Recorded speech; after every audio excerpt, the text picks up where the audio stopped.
Good morning, everyone. Appreciate you being here. Obviously, had a chance to go through the film and in preparation for this next one, but a lot of good things. I pretty much hit the bullet points after the game, post game. A lot of good things. It's a tight game. Just looking at the stats, I jotted a few things down. Field position was almost a wash. They had a turnover, we didn't. Uh, three comments on it. Big and explosive plays. We won that battle 17-13.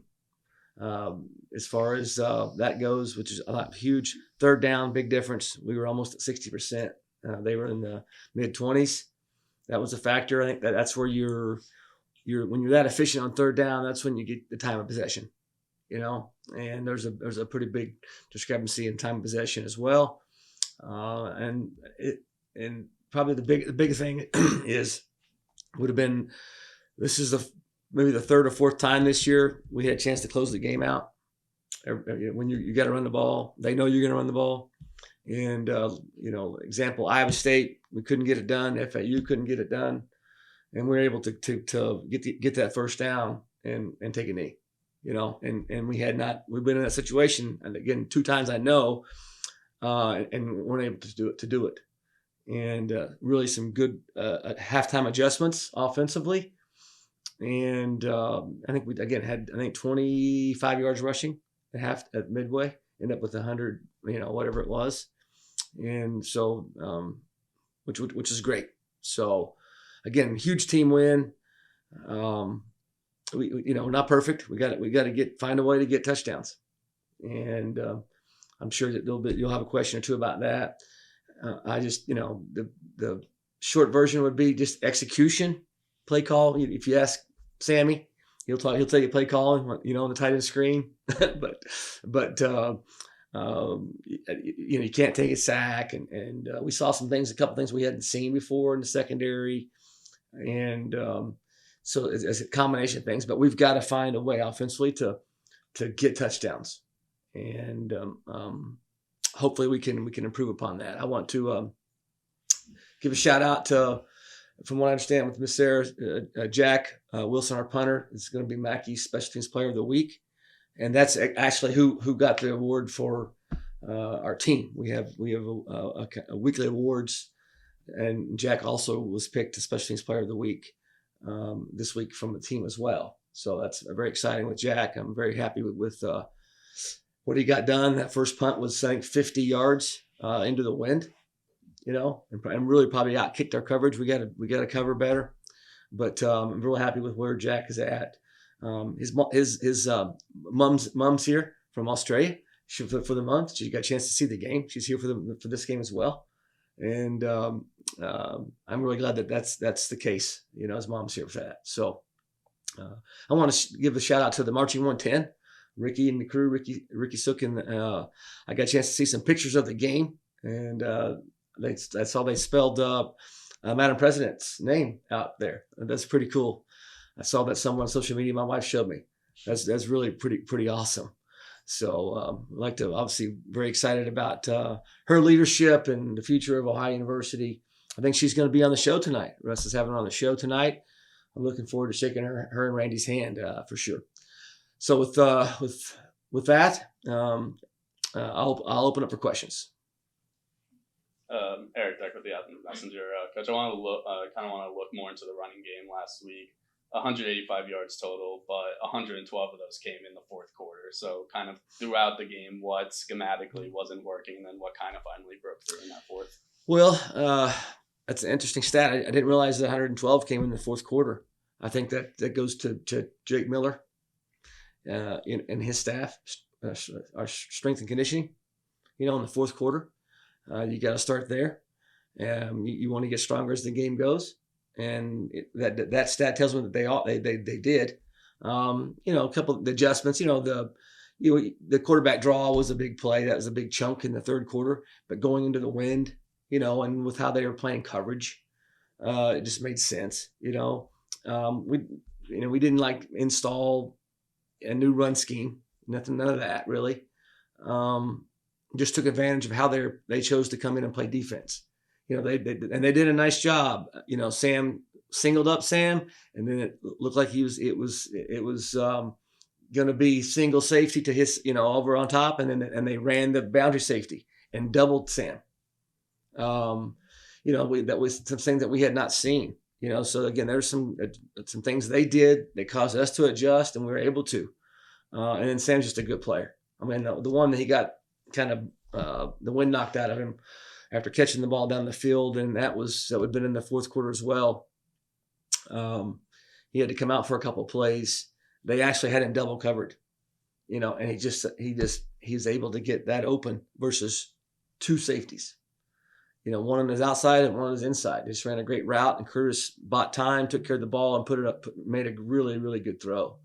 It just would be an example. Back to did you put something in at halftime scheme wise? No. Our guys are, I think the defense kept the score was the score, and we didn't have to panic. And you could still, on 2nd and 8, pound it up in there, and then we popped one. The 3rd and 1 where I saw a clip somewhat, CA carried the whole team as a 3rd and 1 play, and it was we blocked him, and then he ran through some tackles, and our team did what our team does and played for each other, and that's how the play finished. Very powerful. I individually sent that clip to every one of the players on offense, everyone, and typed the word team. So I kind of got off a little bit, but the score being what it was enabled us to be patient and stick with it, and then our guys executing and getting it done. In Crowley with WAV, coach, to that point, a little bit of a different animal this Saturday.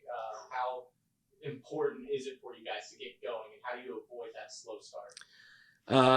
Again, it's rivalry week, and it's fun for everybody. It's fun for the staff, the fans, the student section, the alum. It's all the similarities in academics and closeness in all the years, right? It's what college football is all about. We're going to prepare by starting today. Prepare Monday through Friday. I firmly believe there's mutual respect between the two programs and the staffs. I've said this before. I mean, when Spence got there, we met up somewhere on Friday night, or he came over to the house. That's and that's fact. And we had a friendly little, handshake. And the next year, I go to his house or what. It's a respectful thing. I think it's a great thing about college football. But the challenges that we'll face, their defense is first or second in every category. That they pride themselves in stopping the run. They're only giving up, less than, I don't know. I think in MAC games, they're only giving up like 11 points a game, and they're under 15 for the season, and so all their games have been basically low scoring. They get after the passer. They always have. 15, the linebacker is, he is right there with Key and Bryce and Key. That's really, really great player. Number 8 and number 0, the 2 D linemen, gave us problems last year. They're really talented. So I don't want to take anything away from their offense. I know I'll have a question about their offense and that as we get going, but we got to take care of our quarterback. We can't get a bunch of sacks and tackles for losses. We got to continue to take care of the ball, and we got to play field position, and find a way to have some balance, because you're not going to be able to line up and just pound the rock at them, because they pride themselves in stopping the run. I'll be working with the post. Obviously, you mentioned Battle of the Bricks and the similarities between the two programs, but also so much at stake for the MAC championship and East Division. Is there a bit of a different energy in the building this week? I hope not, but there's probably is. It's Miami. What's at stake is what's at stake. It's Miami, and just like I think there's probably more energy in their building. It's just been that way. It's how it is, and we're going to embrace it. And again, the mutual respect, and we're not going to have to talk about it. But it's there, and hopefully it heightens the concentration and preparation for both teams to make it even a more exciting game than it's already going to be. Obviously, it kind of happened later in the day, but with the injury for Gabbert for Miami, what challenges on your guys' end does it bring having to prepare against a new quarterback and someone you don't have as much film on? Yeah. Again, on the injury, it's unfortunate. He's a I don't know him personally, but I know him from recruiting. I mean, he's the same age as Curtis. He's the high school quarterback at Tyler Walton. He's on our board, and we actually recruited him. And to be honest with you, I think we end up I can't say picking Curtis, but Curtis committed, and we were full at quarterback. That's how it played out. If my memory, excuse me, if my memory serves me correct. So he's a great player, and it's unfortunate for this injury. I mean, I know him, through Coach Nowinski and Coach Hauser and all the adjectives that they talk about him after being on staff there. And I really appreciated the dialogue sometimes between series last year between Brett and Spence on the sideline as he was playing quarterback. It's really kind of funny. But you can just tell that their team's going to rally around him, just like you saw as we went through it last year. Right? I mean, our football team rallied around CJ, and his first start I think was Bowling Green game. Now, Avion he's got I think almost 10 starts in his career, but their team's going to rally around him as any prideful program will.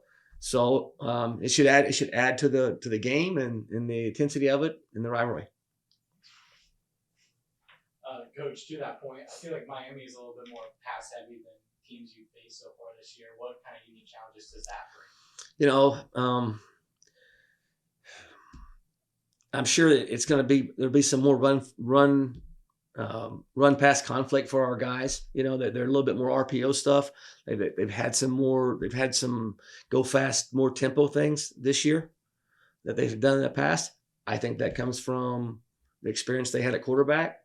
So that's what we're preparing for. But you really kind of don't know because Avion hasn't played since early. It hasn't got a start. And so really we're going to have to do some adjusting in what their plan's going to be. But they've been able to move the ball, pretty effectively. You don't get to be 6-2, right? 6-2 without having success. And so if it's not broke, don't try to fix it, and keep playing good defense and don't turn the ball over. And we'll have to adjust if they got some different things for us. Now Avion is very athletic, and so they use his legs more. Don't know. But that's why we have coach on our shirt. I guess we're gonna have to adjust as it comes.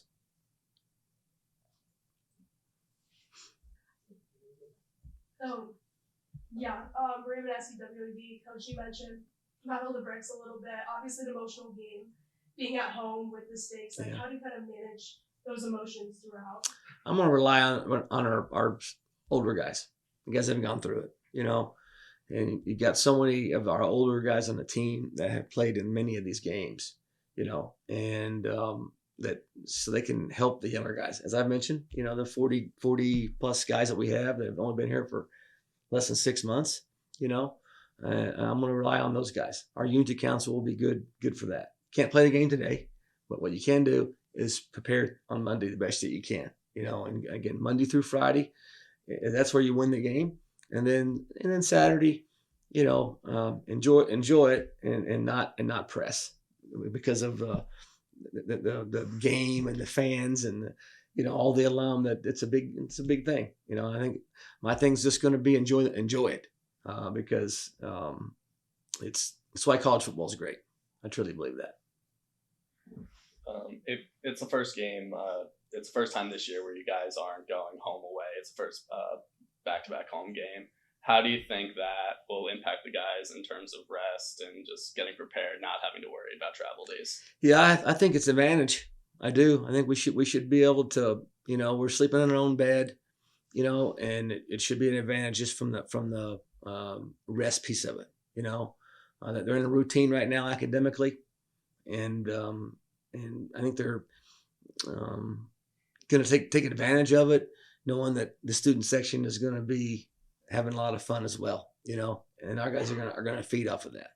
So it'll be an exciting week.